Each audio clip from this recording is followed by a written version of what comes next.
Yes, habari wa Tanzania, habari wanachama na mashabiki wa klabu ya Yanga. Unaposikia sauti hii, jeshi lako kuu tuko Tabora rasmi. Lakini leo tutazungumza mambo matatu ya msingi. Jambo moja kuliko lote, jana tulizungumza ni kwa jinsi gani watu wenye mamlaka wanataka kuwafungia viongozi wetu. Mjumbe wa kamati ya utendaji Alex Ngai pamoja na makamu wa rais Arafat wanataka kufungiwa na mamlaka kwa kutengeneza propaganda ambayo wataka kusema Magoli alikosea kusema kuwa hata leta timu au hata mechi yoyote, wamfungie na wafungie viongozi wetu. Sasa hizo nadharia na huo utoto ni lazima wa mashabiki na wanachama wa klabu ya Yanga wote kwa ujumla wetu tupaze sauti sasa. Matawi yote ya Yanga nchi nzima, wenye viti wa Yanga wote nchi nzima, waratibu wa mkoa nchi nzima, ni muda mwafaka tuanze kupaza sauti katika hilo jambo. Lakini jambo la pili tulizungumza, na mimi nilizungumza nitegemea wenye mamlaka atakuja mbele. Nilivyozungumza kuwa hakuna sura ya kitaifa kwenye kamati zetu, nilijua labda atakuja kujibu hizo hoja, lakini wanataka kutishia na kuwafungia watu. Sasa hawezi kuwafungia, hawezi kuwaziba mdomo watu kwa kuwafungia. Wazibe mdomo watu kwa kufuata kanuni na sheria na taratibu. Wazibe mdomo watu kwa kuambia hiyo sio kweli, jambo ni sahihi, jambo hili 1 2 3 ni sahihi, hili sio kweli. Lakini hata tuambie watu, inawezekana akawajui. Tulisema zile kamati ziko za aina mbili, sura za aina mbili.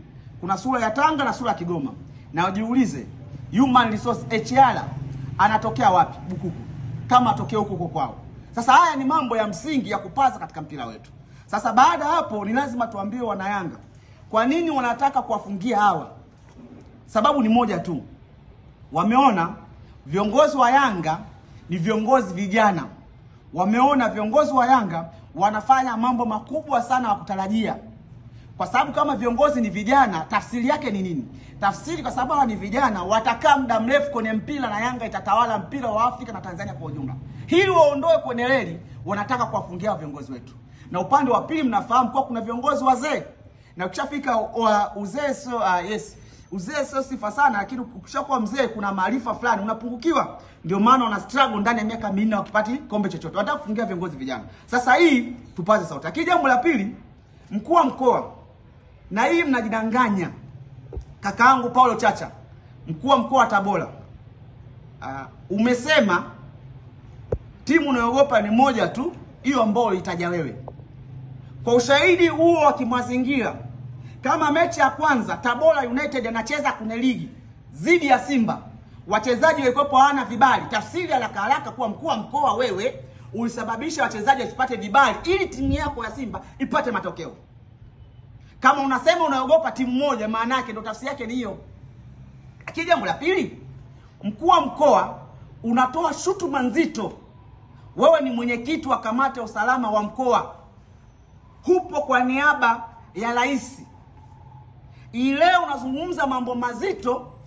Ni wana Yanga wenzangu, tunamshukuru Mwenyezi Mungu tumefika hapa Tabora salama, lakini kiukweli usalama wetu hapa Tabora mpaka kufika siku ya kesho kwenye mechi kubalizika na mpaka kurudi Dar es Salaam, usalama wetu ni mdogo kweli kweli. Kwa sababu kwanza kwa kakaangu Chacha, kwa sababu yeye ndio mwenyekiti wa kamati zote za kiusalama za mkoa. Kama mwenyekiti wa kamati za usalama za mkoa hajawa muungwana kupokea wageni ambao wamekuja mkoani kwake. Kwa sababu kuja kwa Yanga Tabora tayari kuna kitu tunaongeza ndani ya mkoa wa Tabora. Timu yenyewe ya Tabora as we speak sasa hizi wachezaji wanadai mshahara zaidi miezi 2 3. Yanga kuja kucheza mechi hii ni mechi ambayo wanaenda kupata gate collection nyingi kweli kweli ambazo zinaweza zikawapush kwenye baadhi ya kulipa mishahara ya wachezaji. Sasa anatokea mkuu wa mkoa anaanza kutishia amani ya wakazi wa hapa Tabora na sisi ambao tumetoka Dar es Salaam na sehemu nyingine za nchi hii kuja kuangalia mpira, tunakuwa hatuko assured na usalama wetu. Tunahuzunika na tunamtaka hatuombe radhi kwa sababu hayupo Tabora, kwa sababu wana Tabora wamempendekeza. Yuko Tabora kwa sababu mama ameona anafaa kusave Tabora na ameletwa Tabora. Kingine nimesikitishwa kweli kweli na kauli za msemaji wa Tabora dada yangu Christina Mwagala. Amekuwa ni mtu wa kumpinga Ally Kamwe either kwenye negative au kwenye positive.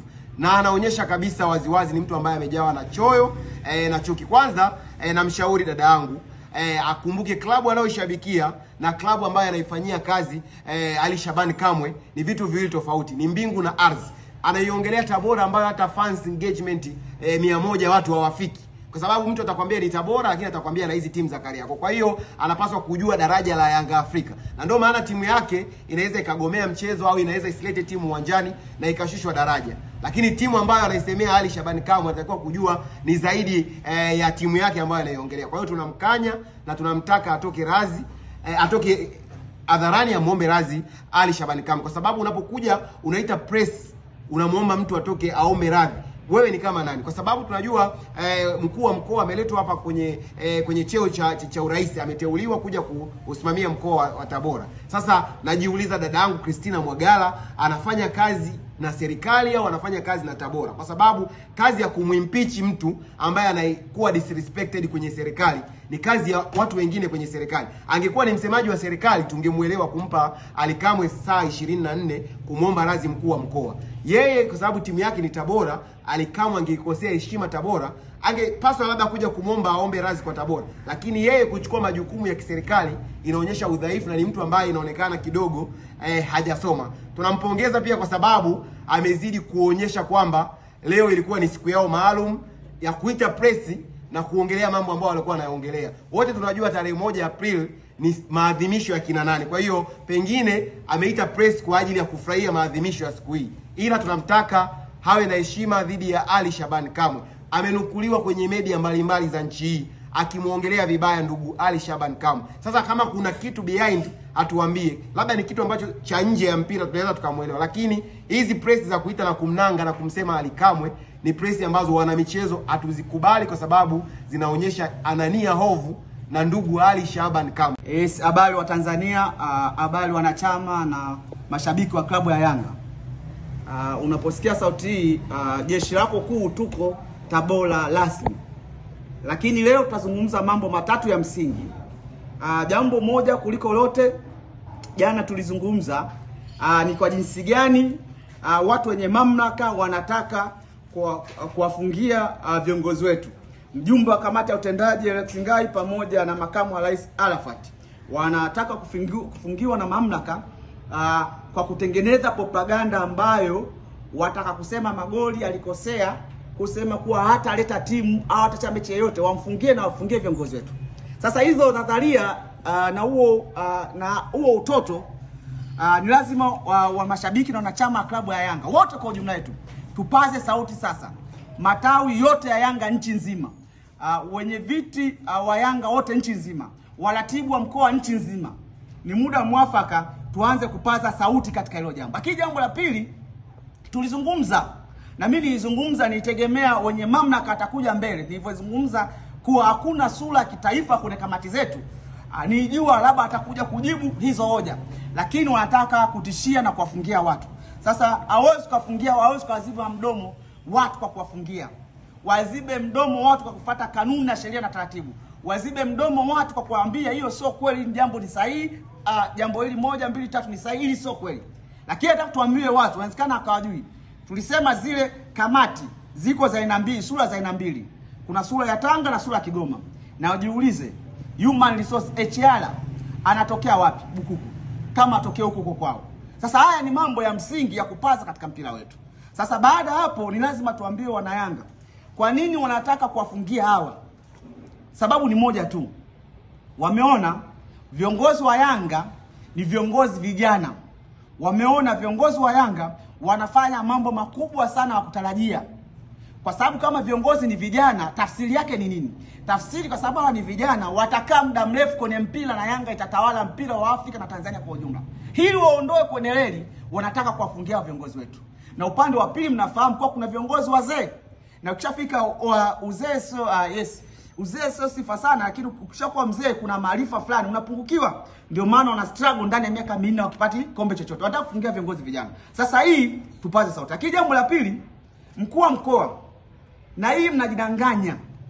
Kakaangu Paulo Chacha, mkuu wa mkoa wa Tabora, umesema timu unayogopa ni moja tu, hiyo ambayo itaja wewe. Kwa ushahidi huo wa kimazingira, kama mechi ya kwanza Tabora United anacheza kwenye ligi dhidi ya Simba, wachezaji walikuwepo hawana vibali. Tafsiri haraka haraka kuwa mkuu wa mkoa wewe ulisababisha wachezaji wasipate vibali ili timu yako ya Simba ipate matokeo. Kama unasema unaogopa timu moja, maana yake ndo tafsiri yake ni hiyo. Lakini jambo la pili, mkuu wa mkoa unatoa shutuma nzito.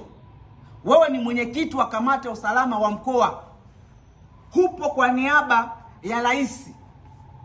Leo unazungumza mambo mazito